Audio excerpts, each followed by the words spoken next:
You also noted that Mr. Rosen said to Mr. Trump, quote, DOJ can't and won't snap its fingers and change the outcome of the election. How did the president respond to that, sir?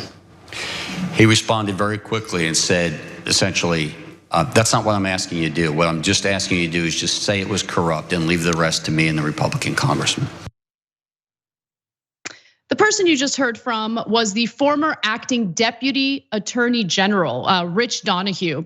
And he explained how Donald Trump tried to use the DOJ for his own purposes, particularly in overturning the results of the 2020 presidential election. And he continued to do so even after his attorney general, William Barr, quit his post in response to Trump attempting to overturn the results of the election. Now, let's watch what else Donahue had to say during the hearings that took place today. Let's now put up the notes where you quote the president. As you're speaking to that, he said, the president said, just say the election was corrupt and leave the rest to me and the Republican congressman. So, Mr. Donahue, that's a direct quote from President Trump, correct? That's an exact quote from the president, yes. So Trump basically tells the DOJ, listen, homeboy, all I need you to do is tell the American people that there's something fishy going on with the elections, it's corrupt, and then all my lapdogs will spring into action, meaning Republican lawmakers, and they'll do the rest on my behalf, essentially dismantling our electoral process, giving a massive middle finger to tens of millions of American voters who cast their ballots for Joe Biden. That's all you need to do. Just announce that it's corrupt and my henchmen will do the rest. And luckily, you have top level officials within the Justice Department telling him no. We're unwilling to do that. In fact, there was an Oval Office meeting in which these high-level DOJ officials threatened to quit if Trump carried out one of the actions he was planning to carry out. And we'll talk about that in a little bit. But before we do, I think it's also important to note that these hearings are starting to make it more and more clear that the Republican members of Congress who played a role in this bad behavior and essentially undermining the election might be the focus of the hearings and maybe might even face some consequences for it. And I'll explain why in just a moment. But here's one of the moments that really caught my attention. This is after Donahue had made it clear that Trump wanted the DOJ to carry out this kind of messaging to overturn the election. Let's watch. And so there's widespread evidence of fraud because people haven't done their jobs.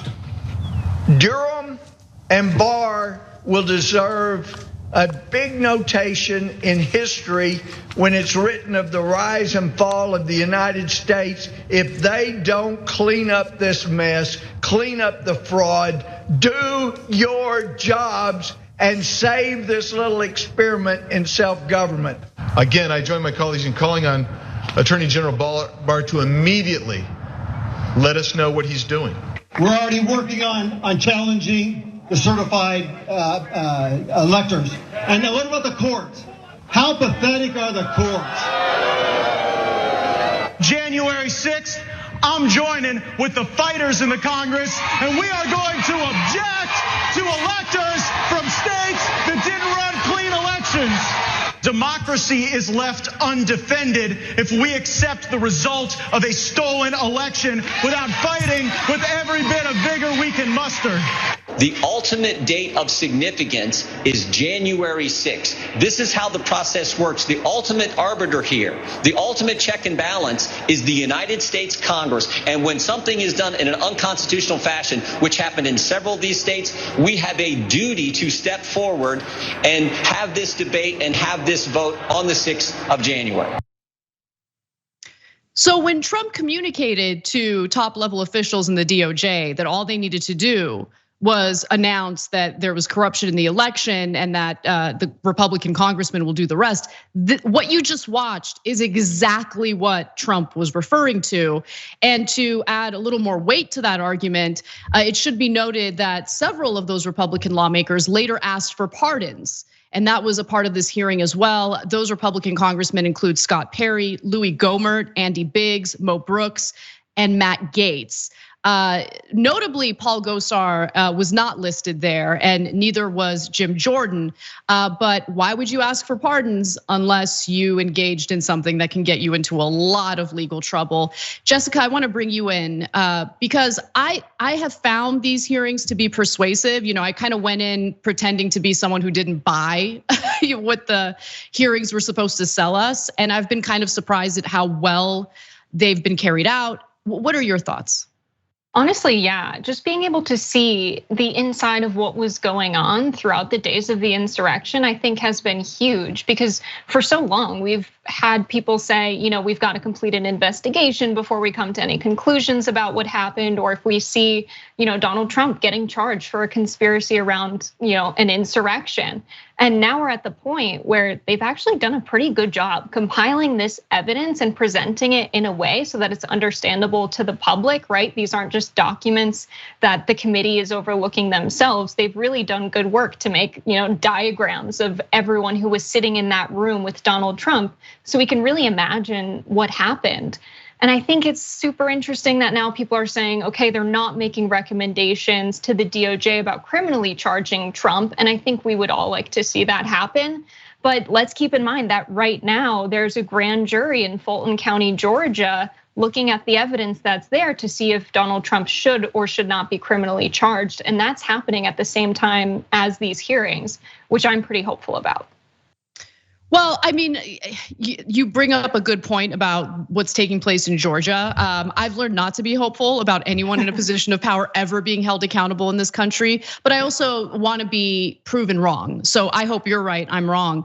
But the other thing I wanted to mention is that I would argue, most powerful component of these hearings is that we're hearing from people who were appointed and obviously supported by Donald Trump during his administration. So during today's hearing, there was testimony from former acting Attorney General Jeff Rosen, former acting Deputy Attorney General Rich Donahue, and then there was also testimony from former Assistant Attorney General Stephen Engel. And really, there was only one member of the DOJ who was willing to do Trump's bidding, and he was essentially someone tasked with environmental issues within the DOJ, who had absolutely no experience, let's say, leading the DOJ. But when these officials refused to carry out what Trump demanded of them, he wanted to essentially replace them, right? Replace the acting Attorney General with someone named Jeffrey Clark, who would essentially be another one of his lapdogs. And Jeffrey Clark, based on the evidence we heard today, was very active in assisting Trump in overturning the election. Luckily, he failed. But some of the most shocking names have been named in these hearings in regard to like who stood in the way of Donald Trump. People like William Barr, other Trump appointees within the Justice Department. And it's good to know that that exists. But I think these hearings are also important because it really does set the tone for what could be possible in the future, right? So if there isn't criminal prosecution of the individuals involved, that will further embolden other bad actors in the future to just engage in a power grab, because what do they have to lose? It's not like they're gonna face any criminal charges. Yeah, exactly. I think it's super interesting to think about what would have happened if they took a few extra steps. And it's not interesting in the good way, right? It's kind of a nightmare to imagine that we could have had this authoritarian right-wing leader take hold of power. What if the electors went through and cast their ballots? What if the state legislators did what they were asked to do? What if he did make Jeff Clark the acting Attorney General because he said that he would tell the general public, hey, we've got to investigate this, something sketchy happened with this election. Thankfully, there were people who were close to Trump who were saying absolutely not, we cannot do this, because I think the alternative would have been, hey, now we have an actual successful coup in this country. And the way that Democrats in Congress were acting when this was going on, they didn't really have a strong sense of urgency around mobilizing to stop the coup from happening. Thankfully, Mike Pence actually was stepping up and giving some pretty direct and strong orders, as we heard about in this hearing, that, hey, we cannot let this coup happen. We've got to get the military out here. We've got to get everyone out here. But if you think about what could happen in the future, if they were a little bit sneakier, this could have been a coup. And that's really scary. And that's going to embolden the next person that comes to office of the likes of Trump. And I mean, in some ways, we're already seeing the Republican Party put into motion certain, electoral advantages for themselves, right? Through state voter suppression laws, making it incredibly difficult for people who typically would vote for a Democratic candidate to be able to do so. They're also setting in motion all sorts of conspiracy theories to make people question whether or not the individuals who do participate in our elections can legally do so. White replacement theory, the notion that undocumented immigrants are being brought into the country to participate in our elections, even though they don't have the legal right or ability to do so.